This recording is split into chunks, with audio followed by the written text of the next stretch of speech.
My name is Dr. Rick Saguil. And action. Hey, Jay had a... This is Kirk again. And action. Hey everyone, it's Dr. Rick. And Cole had a question about calcium scoring. Calcium scoring is another alternative to figuring out if you are harboring or hiding heart disease. Specifically, anything that's blocking the coronary arteries, those are the blood vessels of the heart. This picture is a picture of the heart, and these little worms here are the major blood vessels that supply blood to the heart. The heart is the basic pump of the body, but that pump is a muscle, and that muscle needs blood supply and oxygen too. So the muscle is it beats every second for the entire life of a 103-year-old. And it'll go high or low depending on our activities. So it's really important that that muscle gets oxygen, just like this muscle. If this muscle doesn't get oxygen, it cramps up and then you don't move anymore. That's hitting the wall. But imagine if that was to happen to a heart that's beating. When the pump dysfunctions or doesn't beat properly, then it will not get blood flow to the brain, the kidneys, the eyes, and they'll fail. So it's really important that those muscles, the cardiac muscles, are built for longevity. It's also important to always have a source of some kind of fuel for the muscle. So gotta have the fuel. You can have a fuel as far as glycogen in muscle, but that'll burn up fast. So you have to have a constant supply of oxygen and glucose.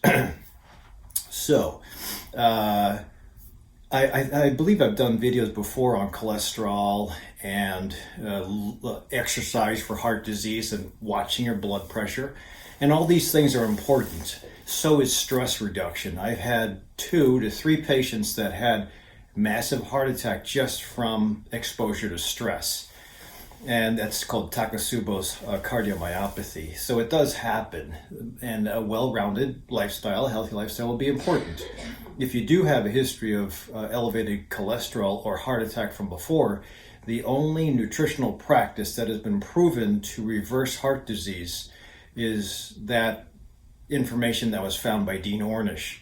And that's a vegetarian, low-fat diet, which is kind of hard.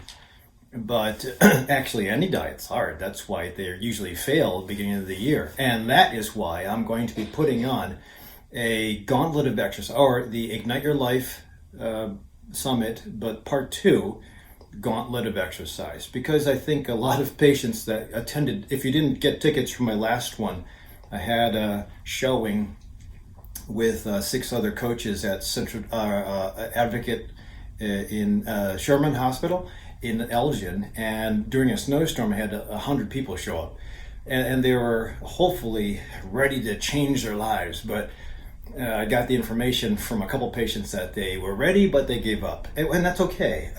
Sometimes the information is too overwhelming and maybe it has to be fine-tuned, and that's what I'm going to do with this Ignite Your Life Part 2, the exercise gauntlet, to be held on February 29th at Endorphin Effect, which is right across the driveway from my office. We're going to do 3 round robins of exercise, 15 minutes each, just to give you a taste of exercise. So please sign up. I'll put the link down below. But back to calcium scoring. So when we follow heart disease, we try to figure out what kind of symptoms or what kind of metrics will help us figure out who's going to have the heart attack, because it's hard to predict. And even if you're thin and you're a vegetarian and you exercise and you're fine with that, if Alberto Salazar, who set the Boston, I don't remember when he did it, he's also Olympian, marathoner, even taught for Nike, went on his knee while teaching an exercise group at Nike, that was a marathon training group at Nike, and woke up with, I think, 5 jumps or 5 bypass vessels, because his vasculature, even as a marathoner, even as a world-class marathoner, was blocked. So just because you have no symptoms and you're thin and you exercise does not mean that you're immune to heart attack. So I would be very careful. And how do we figure out in the population? Well, it's tough, but that's why it takes a give and take as far as history and fine tuning. If I hear somebody's lifestyle is not balanced, I'll say try to balance it. If you have a history of heart disease, heart attack in anybody in the family at an early age, that's less than 60, it's worth it to be on your guard as far as trying to eliminate every risk factor and every trigger that's known to cause or lead to a heart attack. That's sedentary life, tobacco use, unanswered stress in life, obesity, and sometimes elevated cholesterol. So all those numbers, and diabetes too, all those numbers, all those things are metrics, and all those metrics, if unchecked, can squeak by into a heart attack. So you want everything covered. So that's where cholesterol testing is important, once a year at least. And if it's high, I make interventions with my patients. I planned nutrition change and supplementation, and then we repeat again. If it's still high, then I need more data. So this calcium score, here is this area here where you don't see any white, that's supposed to be how a normal looks. I think I have another picture here somewhere of a normal. That's normal, no white around the heart. And this is abnormal, where you have a big streak of white. That white is calcium. When calcium is elevated, then you're not supposed to have calcium, but when it's elevated in any of the blood vessels, then it's going to be theoretically associated with thickened blood vessel artery walls, all from cholesterol. If the cholesterol is in there, calcium will stick to the cholesterol, and the calcium will show up, assuming that you have a whole bunch of cholesterol that's stuck on the blood vessel wall.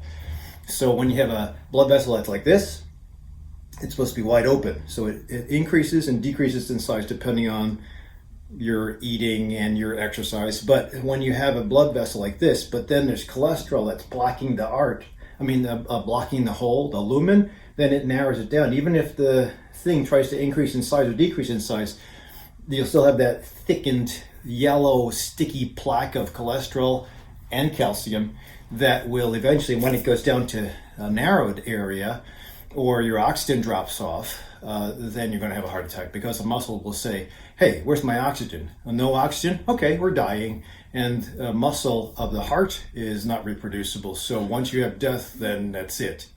And then you have a weakened heart, the pump is not working properly, and you'll be a cardiomyopathy after that. So that's where these calcium scores come in handy. I don't usually get calcium score if I have a totally normal cholesterol level.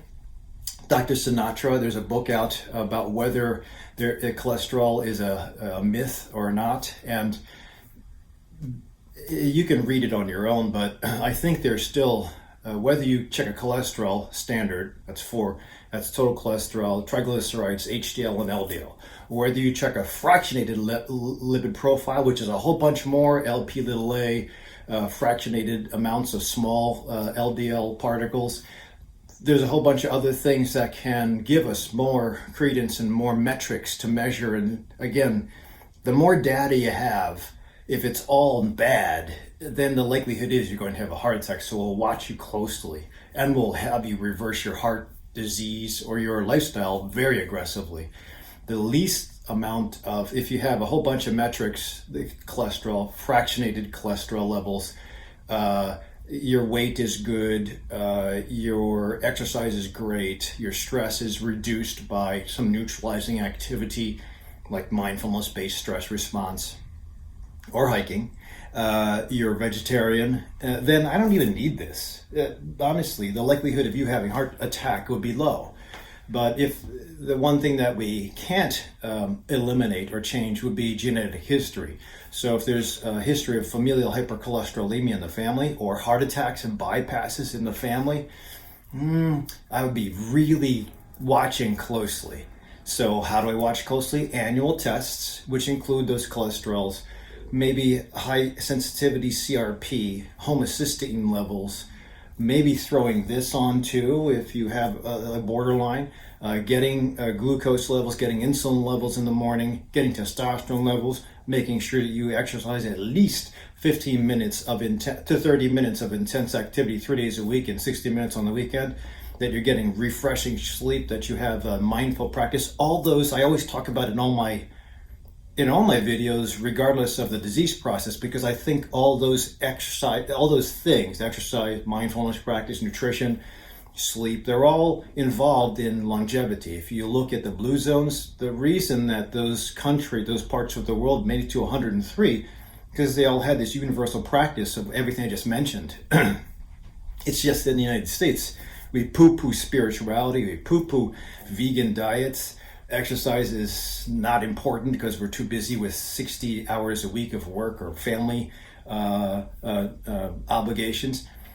So all excuses aside, you won't die of a heart attack nowadays. You will have bypass, or you'll be on a vent, or you'll be moving around because you have cardiomyopathy until you can find a candidate to give you their heart. So not too many people die. I mean, there's still deaths from heart attack. It's number one killer back to back in all people in the US versus cancer, but it's still, cancer I think can be reversed by healthy lifestyle. Heart disease definitely can be reversed if you look at the majority of reasons, definitely can be reversed by healthy lifestyle, but it's just such a tough sell. So after having all said this, if you are on the fence as far as driving that cholesterol down, you don't want to take a statin, see my video on red yeast rice, see my video on omega-3 oil, fish oil, or vegetarian oil, see my video on exercise for heart attack or heart, lower blood pressure, mindful practice, and then maybe we'll also get this thing. It's a CT scan of the heart in most places, especially February, is $50, maybe even cheaper now it's heart month. So just look at all the metrics together, see what your coach does. If you don't have a coach, come see me. I can put everything together for you, and then try to move away from the triggers. So if we can't get that way, then we'll try to redesign the practice and maybe supplementation, or at least stress tests, exercise heart stress tests with an echocardiogram or a thallium will be important to kind of estimate. The best test, honestly, aside from this, to see how narrowed everything is a cardiac cath. That's when they put dye in your heart and they see exactly what these things look like. What these things look like, these blood vessels. But there's some risk of actually having a heart attack if you're borderline. So best as we can, if we can get those non-invasive tests like this CT scan, like a cholesterol, like a CRP, maybe a stress echo, and change lifestyle based on those things being abnormal or normal, then that's what I would do. So the biggest step is just coming to see me or your doctor, and I think that's an excellent step, because it says that you're motivated, and if you're motivated, then indestructible. I think even if there is heart disease, I think there's ways to go around it. Not only Western medicine, but also alternative and complementary medicine. So give it a try. Cole, I hope this answers your question as far as whether we can wait or not. The other thing is too, Cole wanted to do another repeat after going aggressively with red yeast rice.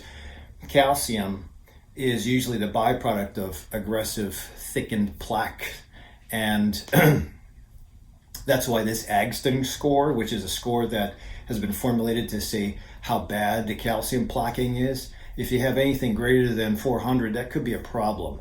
Co, you're not there, so but you are elevated. But if we can change that, then awesome. The only problem is calcium takes a long time before it goes away or reverses, unless you're very aggressive. So I would follow the blood test to see if the supplements and the nutrition change is working and the stress reduction is working. But I wouldn't repeat one of these for a good 9 months, because it might not show anything change. I usually don't repeat for another year, but I think that if we've been aggressive, then hopefully with supplementation, lifestyle change, you will see the numbers lower. If the numbers lower, eventually this will change. But let's not get discouraged by doing this thing too early. And again, it's $50. So the data that you can harvest from that, not to say who's going to go straight to bypass, but to reinforce the fact that your diet and your lifestyle changes are proper or not. The data is good. The more data points, the better. And that includes waistline, quality of sleep, total body mass index, and maybe even fat. Visceral fat in the belly is not good. muscle strength and muscle size is very good. Even if Co's a really good athlete, I think that as a middle-aged athlete, still got to be careful, just like what happened with Alberto Salazar. So I think with Alberto Salazar, he's back to teaching and running. I'm not sure if he's doing marathons. Probably. I mean, once you do a marathon, you can't get rid of it. But now he's got new vessels, and it's just up to him if he wants those new vessels to last. Usually, if you get a stent, by the way, that's when you open one of these little guys up with a little cage using the catheter. If you open that, but you don't, like somebody balloons open or puts a stent in, if you open that but don't make any lifestyle changes, that stent will last you up to 6 years. But usually another one will clog off. If you have a bypass, then usually that'll last about 10 years or more, as long as you change your lifestyle. If you just do these things temporarily, whether it's a stent or a bypass, your death is still coming fast compared to the average American. So I would still say, regardless of whether you had reversal of your chest pain or you were a bypass survivor, you still have to make changes. Don't wait till the next bypass or the next stress test is coming, because they might not give you too many options. So Co, I wouldn't worry too much. Let's see what happens. For anybody else that's gone through a CT scan, put your comments down below. Otherwise, I'll see you at the next Minute Clinic.